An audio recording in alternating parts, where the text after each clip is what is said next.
little more than 25% in the Major League Baseball season. Here's a look at the first-place teams across the majors. Which first-place team, Timmy, as you look, is least likely to finish where they are currently standing? Yeah. Brewers?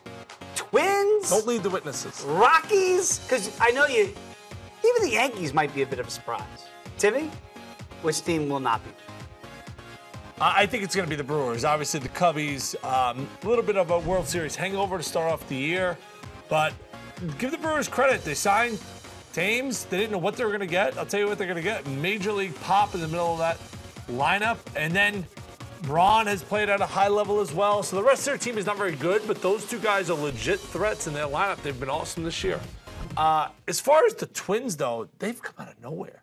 Oh, they went 7 from games over 500. mediocre to horrible to now all of a sudden they're in first place in a division that I knew was not going to be very good. That's why the Indians over-under was so high. Their over-under going into this year was 93 for the Cleveland Indians. Wow. The Indians right now 2 games behind Minnesota. How are they doing this, Dave? It is amazing to see what Paul Molitor's got going up there for the Wind Twins in the Twin Cities. I'm with you that it looks like those 2 teams, Milwaukee and Minnesota, you can't see lasting. But Because I'm buying the Rockies.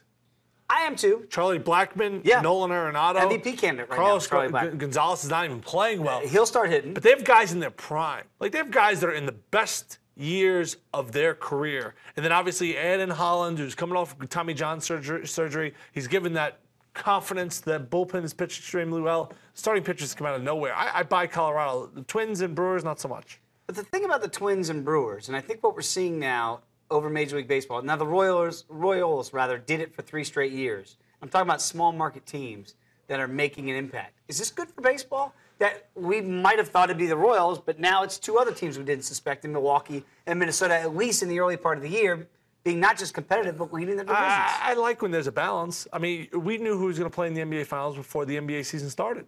We don't know who's going to be in the World Series, or do we? Oh, I don't think we have any idea. We don't? No, I think the best team in the American League. I think it might be Houston, and then you could maybe say the Nationals. You could sell me on some other teams. You know, even when I look at the NFL, you know who's going to be in the Super Bowl this year.